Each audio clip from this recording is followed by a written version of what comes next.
Hello everyone and welcome back to Let's Play Stellaris Federations. When we last left off, we managed to cut off this empire from getting us to this this relic world up here. We want to colonize this relic world and check it out. There's going to be lots to do there. There's also another system that's appeared that appears to be linked to the Baol that we've been investigating. Once we've also done this crystal codex, the holographic data documents the terms and conditions for a trilateral trade treaty between three major alien powers that once dominated this quadrant of the galaxy. Context eludes us and the details are meaningless, but Science Officer Gayuni feels that this find will prove invaluable to improving our own ability to communicate with alien forces. Fascinating. He's gained the expertise statecraft trait. Don't know how relevant that's going to be, but hey. He's leveled up. Complete. So he's now moving over here to see if we can survey some of these systems, which will be useful. So we've got this starbase completed. Let's head in here and build a starbase here. We're lacking some unity to do that, or some influence, sorry. But we'll take a look at that shortly. We do have an archaeological event though. Dry past. The resource cache was indeed a deception. The real treasure lay behind a hidden door. A final message recorded by one of the benefactor aliens. Aeons ago, they were at war with a merciless alien race known as the Relentless. Entire civilizations had already perished in the Relentless's wake, and the benefactors were next. The desperate benefactors sought their last resort before all would be lost. They succeeded with a device that ravaged the Relentless's neurological psyche, instantaneously primitivizing an entire race. Robbed of their bloodthirsty intellect, the Relentless became docile and harmless. The Relentless rounded them up and exiled them to our homeworld. The Relentless are our ancestors. A bittersweet culmination. So, we were the people, apparently, who wiped them out. So, sort of makes sense that we ended up being quite a barbaric civilization in some ways, of, like, slavery in games, right? Hey, we're up to 10% stability, oh yeah! These gene clinics have been useful to slowly drift ourselves out of desolation. Nonetheless, though, this particular place will do quite nicely. This specialist is currently unemployed, but this gene clinic will give them something to do, so that'll be useful. That's why, because we've lost the colonist jobs, but that's okay. We have another robot coming along as well. Let's continue. I'm very curious to see what we'll find in here and here.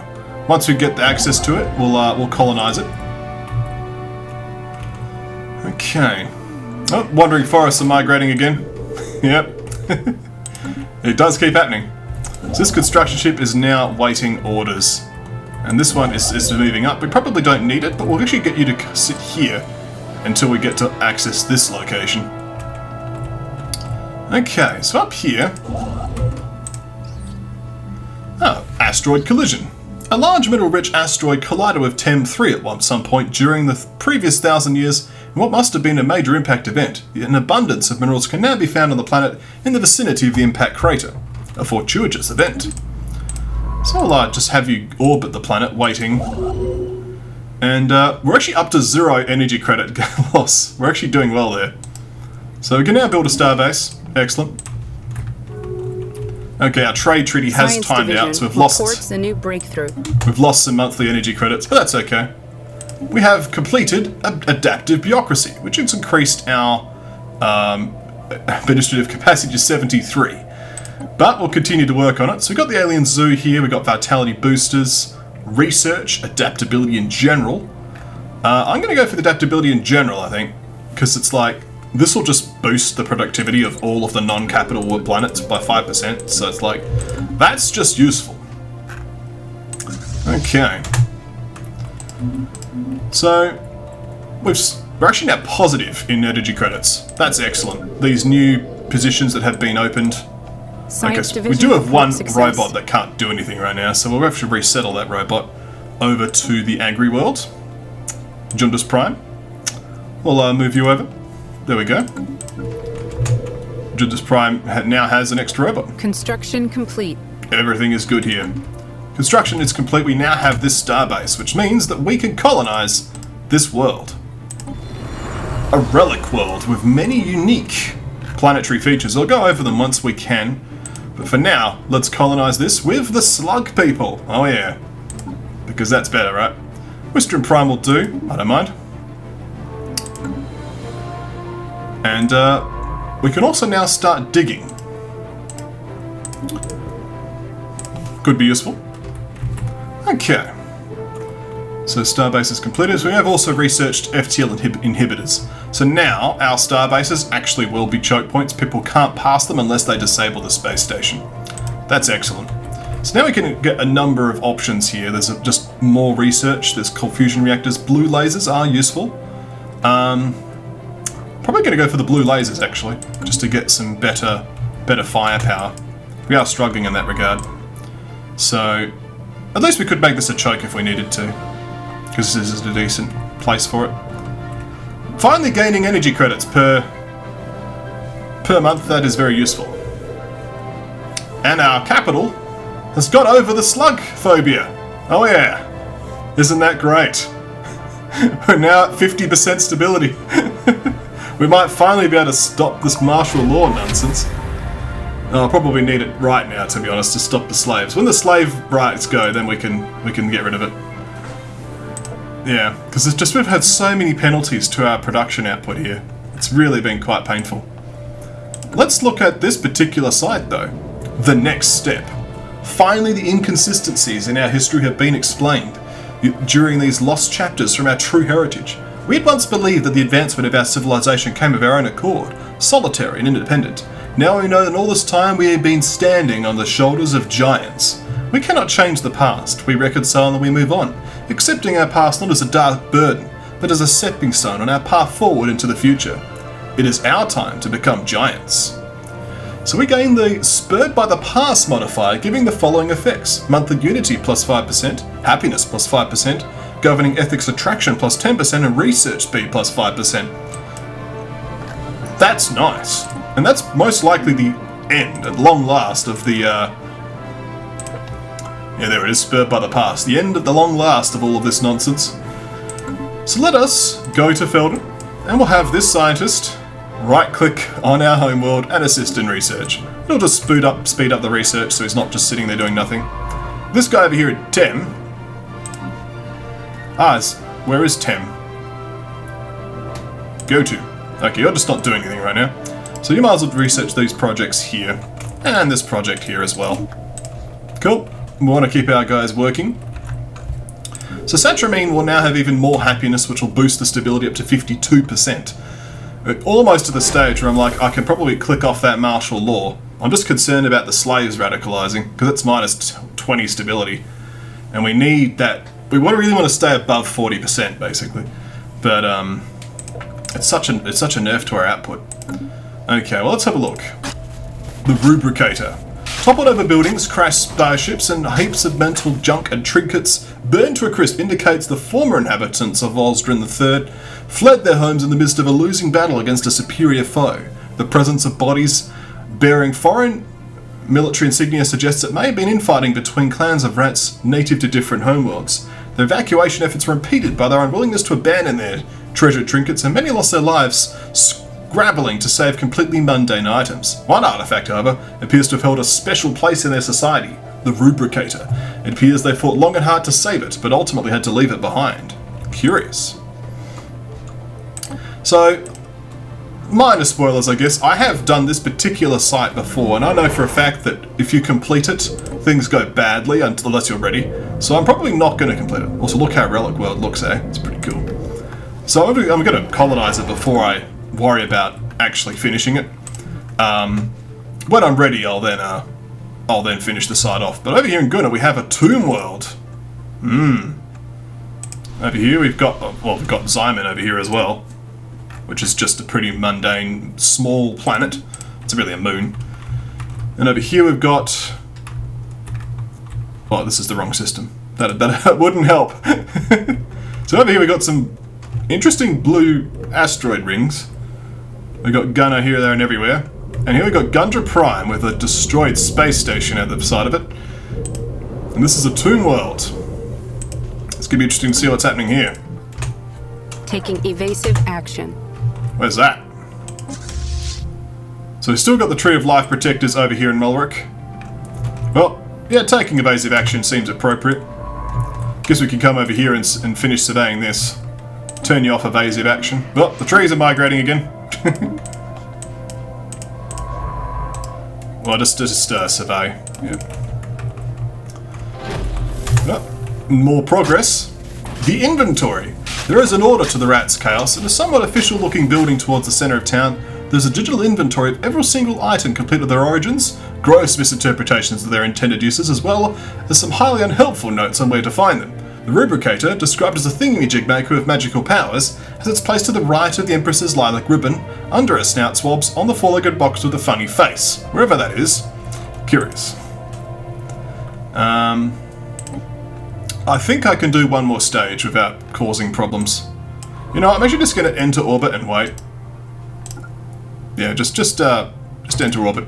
We're just going to wait till that's colonised before anything else happens. Special project complete. A whiff of something. The box is indeed a document of sorts. Science Officer Salison admits they've been hoping for some historical record or some other kind of codex significant to whatever culture left it behind, but they were disappointed. The true nature of the aromatic box appears to be a collection of fairly short narratives which, going by the rapid changes in odour towards the end of each sequence, are intended to surprise or be interpreted as comedic. The techniques used to store and reproduce specific smells is of some interest, but the tales it tells are not. The crew of the RSX Salave are left with the uncomfortable feeling they've become unwittingly familiar with what certain gaseous byproducts of alien digestion smell like. However, Salison is unwilling to speculate as to why the box was dumped on this frozen hellscape of a planet. We're getting some research at least. That's useful. Okay, so this system's currently uncontested. We would like these crystals. Forests are migrating again. 15% devastation right now. Oh, and speaking of, we now have the ability to upgrade this to a planetary administration, and we can get ourselves some gene clinics. Excellent. Well, these gene clinics are quite important of how happiness is being such a big issue for us right now. So how are we going over here in Grunnar? So Grunnar Prime does have a number of unique features. Metal boneyards, irradiated valleys, impact craters. That's interesting. And there's some city ruins which will increase the number of districts that are available. There's also some radioactive wasteland. It's an interesting situation here. I'm wondering if is this truly the end of the trail? Trees are migrating Recon again. pass completed. Completed the recon survey. We'll claim the system, because why not? But, is that truly all there is to know? Ah, there's a distress signal. So let's get you to research that. I'm very curious. Okay, so that's what this station is. So I've surveyed the system, but... Okay. Oh, that branch office is up to 0.4 trade value. Special project complete. The Baol organism. The RSX Namimi crew have tracked the Grunnar distress signal to its source, uncovering a crumbling Grunnar research facility hanging in orbit of an otherwise long-abandoned planet. The facility is reaching critical energy failure, having survived for millions of years on an extensive network of solar panels and decaying auto-repair systems, all of which are now approaching terminal status. Shockingly enough, scans of the facility are revealing the presence of a single life form. The crew have dispatched an away team and are ready to report. On screen.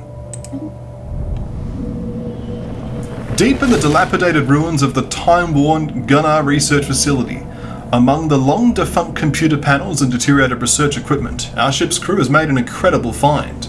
Pin-cushioned by nutrient tubes and critically failing life support systems lies one single organism, the last Baol, continually still alive, surrounded by the sludgy remains of other specimens in a row of cracked and leaking vats. Owing to our extensive previous archaeological studies on the species, we should be able to attempt communications with this last specimen. But let us try. A visitor? Can it be? The Baol shudders in its vat. But you are not the ones who put us there. Though you come as the alarms sound, have you come to give us peace at last?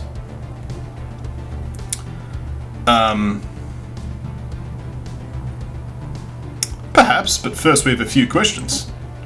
The Baol is silent for several minutes, then ask, "We have waited millennia. We can endure a moment more." Tell us about yourself. Long minutes pass before the Baol responds. Ourself? Ourself. Yes. What is there to tell? We sat beneath the stars on soft earth, unfurled our leaves like sails to the sun overhead. We remember every drop of water that quenched them in the parched summers, every shivering boar that blanketed them in the withers. We bent in the wind as the stars wheeled overhead. We were uprooted, we were burned, we were sliced, we were left here. We watched others rot in their glass prisons. What happened to the Baol? Again, the Baol is long silent before managing a reply. When the burners came, entire colonies were silenced before the danger was known to us. Like a limb gone limp, nerves cut suddenly and totally at their base. When we lost the next, and the next, and the next, one by one, their voices left the chorus, and we lost our others. Their silence deafened those who remain. Do you understand, visitor? We could not bear to hear more agony. The burners were swift like you, swifter, and before we could withdraw they had left us all aflame, burnt to ash, and the air filled with that grey agony, the dust of our lost. Well, we have heard enough. Wait, the Baol trembles. Before it ends, our kin, please. We have been sealed here for so long, blind to all but this room, watching this stale air wear the station down to its metal bones. Tell us, does our kind yet live? In a sense, they're no longer sentient. Slowly, almost imperceptibly, the leaves of the last Baol shrivel in on themselves just a little more. Perhaps that is best. The crumbling, mysterious fluids, the machine pumping mysterious fluid in and out of the creature's body begin to splutter and hiss. It is clearly on its last mechanical grasp, and the Baol perish without it. Silence, yes. Atlantis approaches it. We welcome it, as our brethren did long ago. Farewell, Tansar. May your kin endure less agony in this world. Farewell. The last Baol relic is found. We have going to relic. What does it do? Well, let's go to our inventory, which is up here in Unity, and then click relics. The last Baol. Activation costs us 150 Unity. Passive effects as increases our population growth speed by 10%. Unlocks decision no life seeding, and granting the ability to turn one non-ecumenical polis, one non-hive world, and one non-machine world planet into a Gaia world with a 10-year cooldown. That is very powerful. It's actually also very useful because we have like 2 or 3 planets that we'd really like to have converted into Gaia worlds. Like this one would be an excellent candidate for that. This one as well could also be an excellent candidate for that with some of these unique features that are here. Oh, that didn't extend to that. I'm kind of like, yes please, actually. That's very useful. We can also turn this tomb world into a Gaia world as well if we so choose, which would be very curious. Not this one. I've gone to the wrong system again. I could turn this into a Gaia world with its metal boneyards and irradiated valleys and such, which would be a curious thing to do because this is just completely worthless to us right now. But not unless we'll claim the system. But that's an interesting find. Gotta be said.